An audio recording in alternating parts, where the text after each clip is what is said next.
गिरने वाली थी कि तभी राजीव ने उसे अपनी ओर खींच लिया। जब राजीव ने रूबी को देखा तो बस देखता ही रह गया।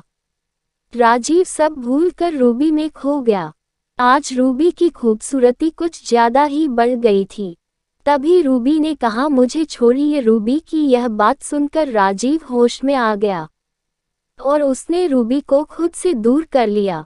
तभी राजीव बोला, तुम मेरे कमरे में क्या कर रही हो? चोरी करने आई हो?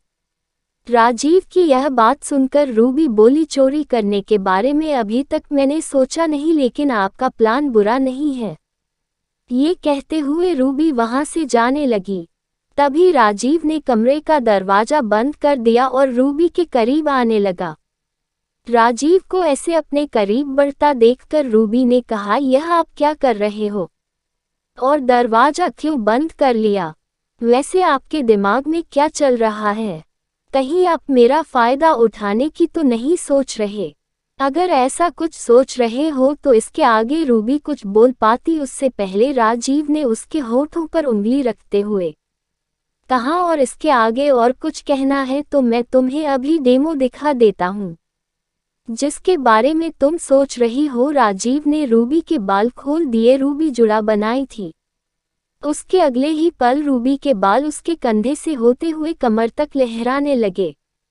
राजीव ने रूबी के कानों में कहा, मैं कहना तो नहीं चाहता पर आज तुम बहुत ही सुंदर लग रही हो। और रूबी ने कहा, हम पार्टी में जा रहे हैं। राजीव ने कहा, वहाँ सबकी नज़रें ठीक नहीं होंगी। मैं नहीं चाहता कि किसी की नज़र तुम पर पड़े, इसलिए बाल खुले छोड़ना। इस बार तो मैं तुम्हें प्यार से समझा रहा हूँ।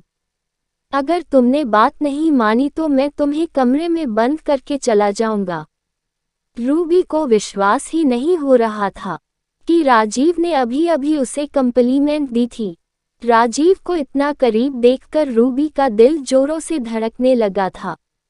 राजीव रूबी से दूर हुआ और कमरे के बाहर चला गया। रूबी की एक प्यारी सी मुस्कुराहट ने जगह ले ली थी। आज तो दोनों का दिल अनजाने में जोरों से धड़कने लगा था, लेकिन दोनों अपनी इस फीलिंग से बेखबर थे। कुछ देर बाद दोनों एक पार्टी में पहुंच गए। जैसे उसकी सहेली ने रूबी को देखा तो देखते ही रह गई। वाह रूबी, तुम तो आज कितनी सुंदर लग रही हो। किसी की नज़र ना लगे तुम्हें। अगर मैं लड़का होती तो पक्का तुम्हें मैं भाग कर ले जाता। उसकी सहेली की इस बात पर नीरज ने कहा, तुम रूबी को अगले जन्म में भगा कर ले जाना, इस जन्म में तो तुम मेरी हो। रूबी ने कहा, थैंक यू।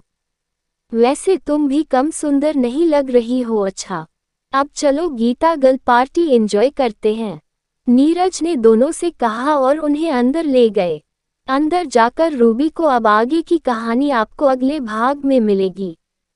जब तक के लिए हमारे चैनल को सब्सक्राइब करें और वीडियो को लाइक करें और बेल आइकन को भी प्रेस कर दें ताकि वीडियो आए तो उस वीडियो का नोटिफिकेशन आप तक पहुंच सके।